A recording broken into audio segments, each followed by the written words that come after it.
Here's a follow-up from a few days ago on some words by Joe Brunoli that he took and made into a full-blown article. This was originally a Facebook post in the Facebook group Alliance Against Democrat Hypocrisy. Before I read that one, though, I'm going to launch into a new article by Red Flag, which is an Australian publication. This is by Mick Armstrong. Bernie Sanders and the Left. What happened? The two presidential campaigns of Bernie Sanders have culminated in the U.S. left coming under enormous pressure to fall in line behind the neoliberal Joe Biden. Where did it all go wrong? Bernie Sanders inspired hope among millions of working-class Americans appalled by the dire state of U.S. politics. With his attacks on the billionaire class, his talk of socialism, and his program of Medicare for all, a $15 minimum wage, and free university tuition, at last there seemed to be an alternative to far-right Republicans like Trump and despised pro-big business Democrats like Hillary Clinton. Sanders tapped into a mood for change in an increasingly polarized U.S. society. On the one hand, there was the growth in support for Trump and various far-right conspiracy theorists and outright fascist groups. On the other hand, there was a sustained increase in the number of people favoring some sort of socialist alternative to capitalism. As early as 2011, a Pew Research Center poll showed that most young people had a more positive view of socialism than of capitalism. Sanders' two presidential campaigns built on and reinforced these sentiments. His support was particularly strong among young people, a majority of whom now reject capitalism. This was an important development in a country where there is no equivalent to the Australian or British Labour parties and where socialist ideas of all stripes had long been marginalized by the Cold War anti-communist consensus. A further reflection of this trend was the growth of the Democratic Socialists of America, which now claims something like 70,000 members. You don't have to scratch too deeply beneath the surface to understand why this shift occurred. The 2007-2008 global financial crisis resulted in millions of U.S. workers losing their jobs and/or their homes. But the banks and the giant financial corporations that caused the crisis were bailed out to the tune of trillions of dollars by Democratic President Barack Obama. Workers' taxes paid for those handouts. Well, no, sorry. The Fed printing money into existence paid for those handouts. But I digress. The U.S., like most of the Western world, has become an incredibly unequal society. The minimum wage is derisory. Today's young people are set to be worse off than their parents' generation. Compounding all that are endemic racism and militarism, the unrelenting police shootings of blacks, and the long decades of murderous wars from Iraq to Afghanistan justified by rampant Islamophobia. The bind was that there were limits to Sanders' politics, which constrained and eventually reversed the radical potential of his campaign. By the standards of most other Western capitalist societies, Sanders was a moderate social democrat. He was, for example, nowhere near as left-wing as Jeremy Corbyn in Britain. Sanders could seem much more radical than he actually was because of the abysmally right-wing nature of U.S. politics. While his program put forward important individual reforms, it was not an anti-capitalist program, and Sanders never called for getting rid of capitalism. Sanders is not an opponent of U.S. imperialism. He is a strong advocate of a hardline U.S. stance against China, is pro-Israel, and has long-standing connections with sections of the military-industrial complex. From early in his political career in Burlington, Vermont, Sanders was a strong backer of the police. So unsurprisingly, he has refused to support the Black Lives Matter demand to defund the police. These serious limitations of Sanders' politics were glossed over or apologized for by most of his supporters on the left. Such an approach meant that newly radicalizing young people were not educated in clear-cut anti-imperialist politics, vital for socialists in the U.S., which remains the #1 imperialist power in an increasingly conflict-ridden world. Furthermore, while Sanders called for building a movement, it was a movement aiming to get him and other progressive Democrats, such as Alexandria Ocasio-Cortez, elected to office, not a movement of workers and youth to fight in the workplaces and on the streets for major reforms or to challenge capitalism. The bigger problem limiting the radical potential of the Sanders campaign was that it remained trapped within the framework of the Democratic Party, the number two party, barely, of U.S. imperialism.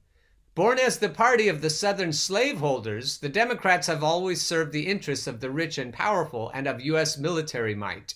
From Wilson to Roosevelt to Truman to Kennedy to Johnson to Clinton to Obama, Democratic presidents have waged war after war of pillage and plunder. Attempting to reform the Democrats is an utter dead end for socialists. What is vitally needed in the U.S. is a genuinely radical working-class political alternative to the Democrats.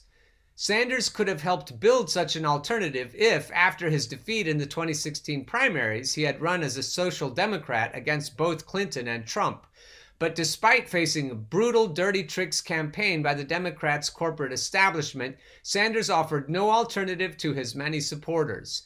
He called on them to back the despicable Clinton. Despite his supposed independent status, Sanders incorporated himself deeper and deeper into the Democratic mainstream after the 2016 elections.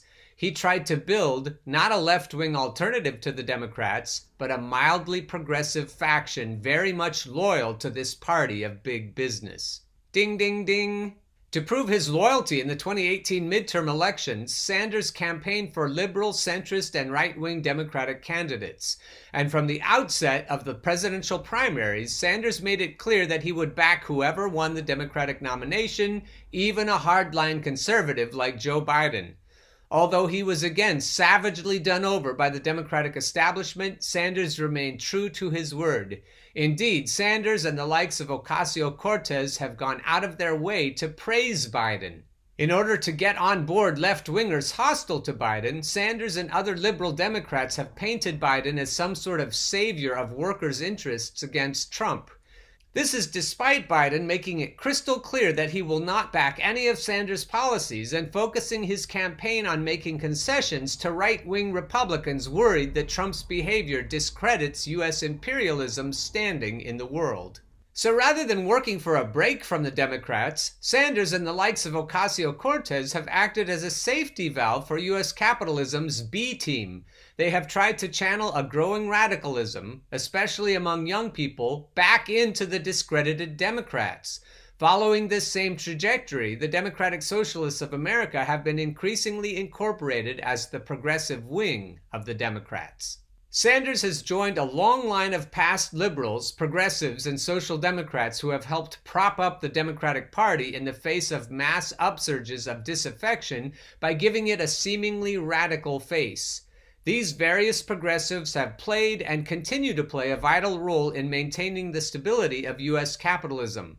Their role is one of the key factors in explaining why U.S. workers don't have their own party independent of the two mainstream capitalist parties, even a pathetically inadequate one like the British or Australian Labour parties. The other significant negative impact of the Sanders campaign has been on the politics of sections of the socialist left. Thrown off balance by the surge of support for Sanders, important sections of the socialist left threw themselves largely uncritically into his campaign. They embraced it as a get-rich-quick scheme for mass influence. Softening their socialist politics to fall in line behind Sanders did nothing to advance working-class struggle or mass campaigns like Black Lives Matter or to build the revolutionary left.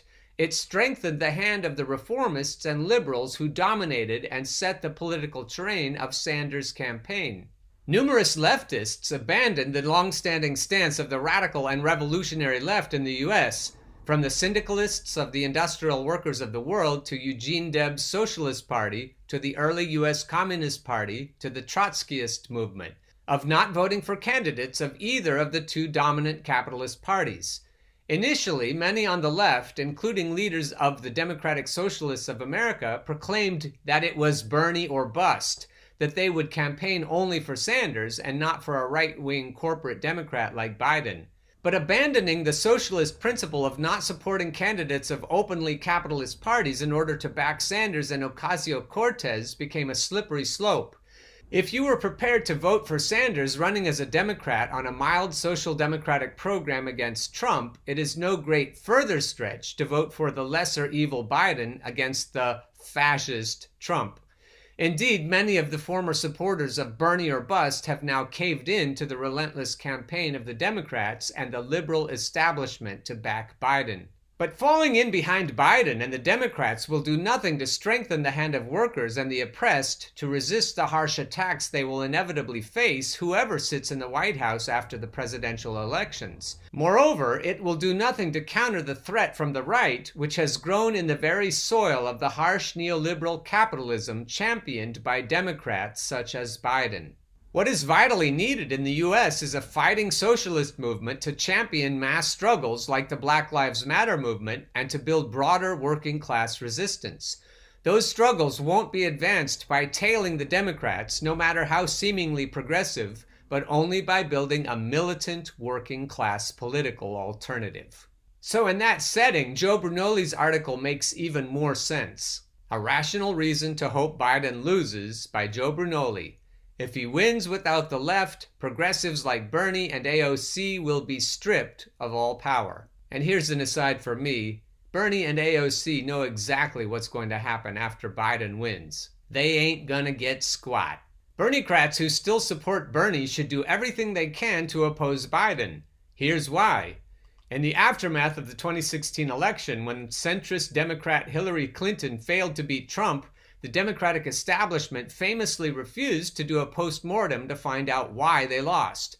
Officially, their theory of the case was that the Russians had helped Trump win and that the Trump base that elected him were an irredeemable group of racists and white supremacists anyway. But in the back rooms and quiet hallways of power in D.C., the Democrats knew differently. They knew that their failure to attract Bernie supporters may have cost them the election.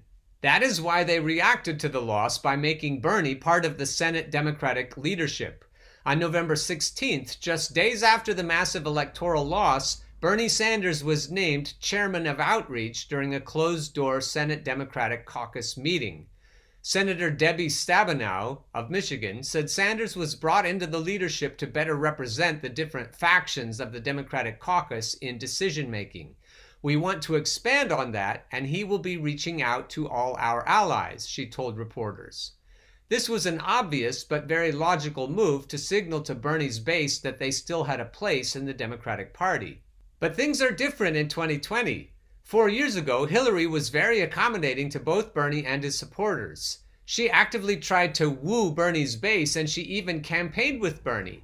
The two appeared many times together at events to demonstrate their cooperation and push for party unity. But there is nothing like that happening this year. In fact, just the opposite is happening.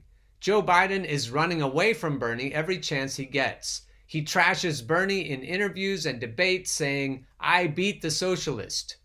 "I beat the socialist," Mr. Biden said. "That's how I got elected. That's how I got the nomination. Do I look like a socialist? Look at my career, my whole career. I am not a socialist."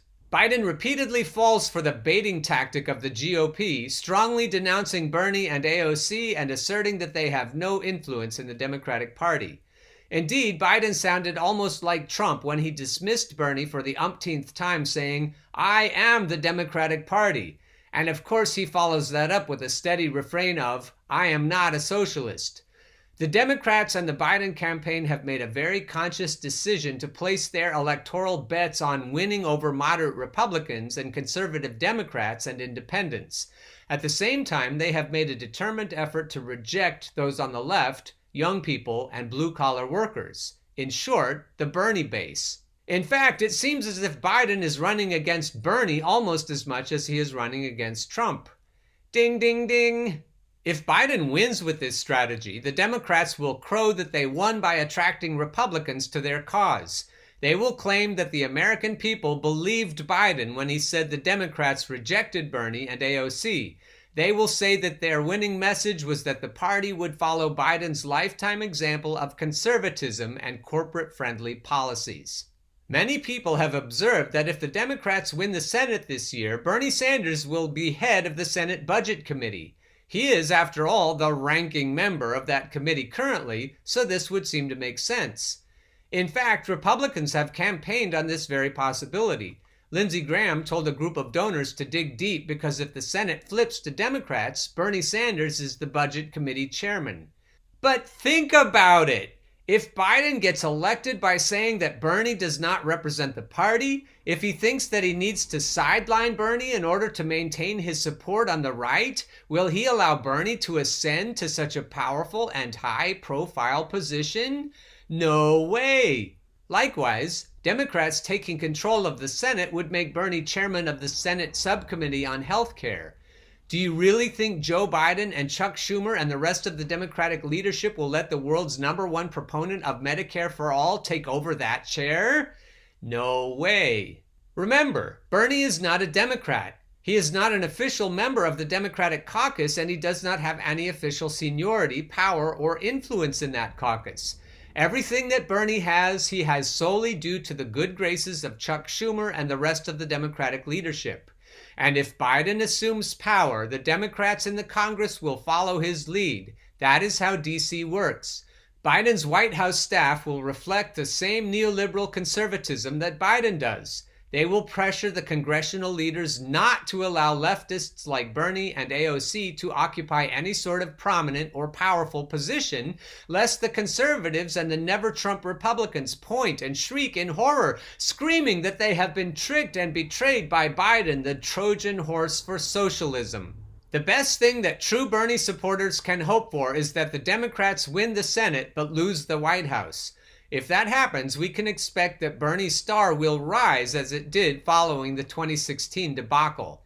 If, however, Biden wins with an openly anti-Bernie campaign, you can rest assured that Bernie will not be seen or heard from at all in the Senate for the next 4 years.